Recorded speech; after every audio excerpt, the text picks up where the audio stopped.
Welcome to the Bình Phước radio, television station and newspaper. And here are the headlines for today. National Assembly Chairman pay working visit to Bình Phước province. Bình Phước Durham has overseas. Vietnam to become new Asian tiger Italian journal. Buckwheat Flower Festival return to Hà Giang in November.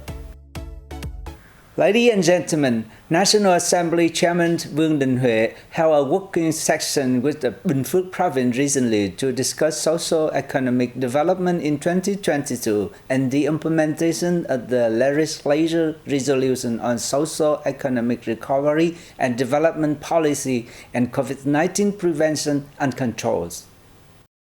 Bình Phước gross regional domestic product growth exceeded 9% in January-September. Local state budget collections totals 11.5 trillion Vietnam dong, or 94.5% of the annual estimates from the Ministry of Finance. Export turnover hit 3 trillion Vietnam dong, or 140 million US dollars. Other fields such as culture and society also received due attention, while people's lives were improved. Chairman Huệ expressed his appreciations of the province's achievements and endeavors, adding that it plays a crucial and strategic role in linking the Central Highlands with the southern province of Bình Dương and the southern economic hub of Ho Chi Minh City. Bình Phước also possesses strengths in land and boasts comprehensive development. Regarding the development of industry and services, Bình Phước should pay more attention to social security policies and create a safe and effective business environment, the senior legislator said. He also asked local authorities to adopt special plans and preparations in terms of human resources and workforce and enable businesses to achieve sustainable development. The province should also pay heed to business cooperation and the development of cooperative and cooperative groups. Planning work should be synchronized, he added. The 15th competition on youth and children's creativity 2021-2022 is scheduled to take place in mid-October in Bình Phước province. The contest will be held on October 13th in Dong Xoài City with the participation of over 120 individuals and groups of authors.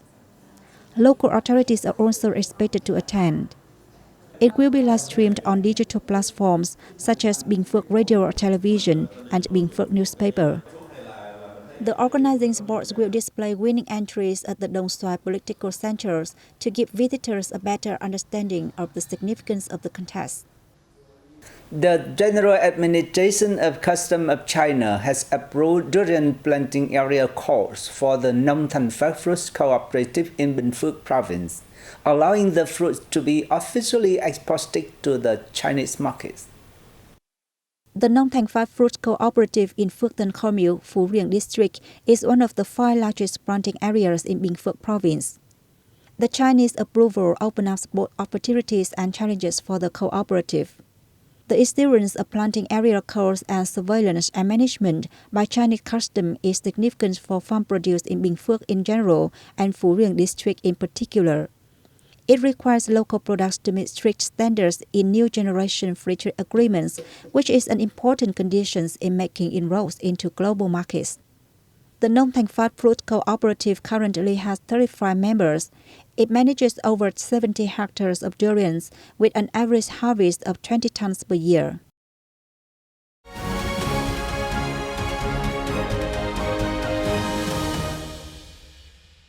Ladies and gentlemen, Vietnam may become a new tiger in Asia, commented Italy La Repubblica daily after the World Bank raised the Southeast Asian country's growth forecast.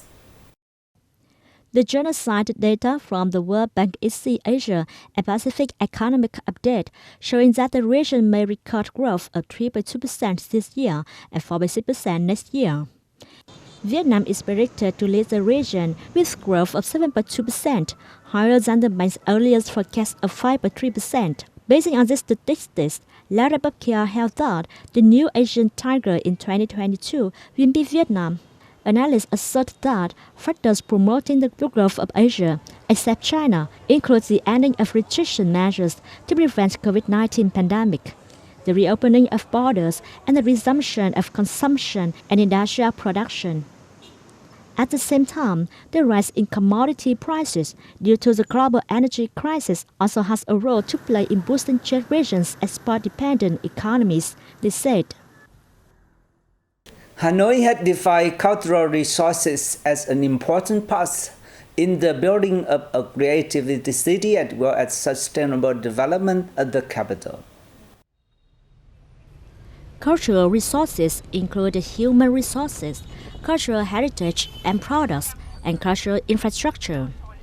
In order to optimize the resources, along with strengthening leadership and direction in the field, the city has rolled out many solutions in policy, planning, investment attraction, and personnel training, while building database and promoting its image. It will also work to fulfill commitments given while joining the UNESCO Creative City Network.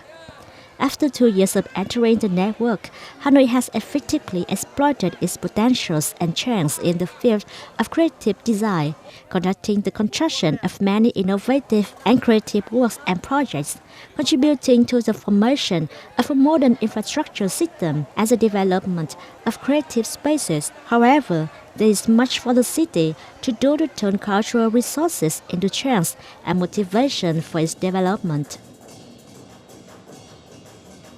To date, the number of projects related to the building of Creative City has remained modest.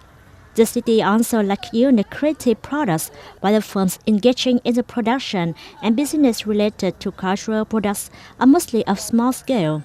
The cultural industry of Hanoi is still modest compared to other creative cities in the world. As scheduled, the city has only 1 year to fulfill its commitments stated in its dossiers for UNESCO Creative City Network. The Smart City Development Plans of the Southern Province of Bà Rịa Vũng Tàu were approved in 2019 with the aim of completing administration and state management apps and other apps to serve businesses, residents, and visitors. The project has so far proved successful. Vũng Tàu City opened a Smart City Administration Center on December 21, 2020, equipped with technology applications to help local authorities and residents monitor and report urban issues. A solutions package comes with a smartphone app called Vũng Tàu IOC, which serves as the transparent communications channel between residents and local authorities. Residents can send images, videos, and verbal reports on social issues via the app, with a response coming from officials by the same means. Users can also submit documents for completing public administrative procedures or receive guidance on local tourism and leisure activities. In 2021, when COVID-19 broke out in Bà Rịa Vũng Tàu province, applications allowed meetings to be conducted online, and information on the virus was quickly delivered to citizens on many different platforms, helping local authorities issue timely instructions and information. In December 2019, the Bà Rịa Vũng Tàu Provincial People's Committee adopted the Smart City Development Project for 2020 to 2022 with a direction to 2025 and a vision towards 2030. This shows the great endeavor of the province in realizing the government's Sustainable Smart Urban Development Plan to 2025, which aims to improve state management efficacy, the business environment, and quality of life for local people. Under the project, Bà Rịa Vũng Tàu will host smart cities by applying information and communications technology in 6 areas: smart management, smart economy, smart traffic, smart environment, smart citizens, and smart life. Ladies and gentlemen, the Buckwheat Flower Festival will return to Đồng Văn District, the northernmost province of Hà Giang, this November, according to Vice Chairman of the Provincial People Committee, Trần Đức Quý. Hà Giang has grown nearly 400 hectares of buckwheat, which are expected to be in blossom from mid-October to late December. Buckwheat flowers from the Van Karst Plateau Geopark have become a tourist icon of Hà Giang province. Not only used as a traditional food of ethnic people, flowers of the grain also bring a poetic beauty, creating a unique feature in the mountainous highlands. This year's Buckwheat Flower Festival, slated for November 26th, will feature a series of side events, including an exhibition of local one commune, one product, and signature agricultural products, a marathon named Running on Happiness Route, and an auto and a motorbike race. There will be a kayak and a racing paddleboard race on iconic Nyokwe River. Visitors can also enjoy the view of a floral road on Dongvan Ancient Street, as well as various folk games of ethnic minorities, sport events, and traditional cuisine. And that's all for today on Bình Phước Radio, television station, and newspaper news. Once again, thanks for watching and goodbye for now.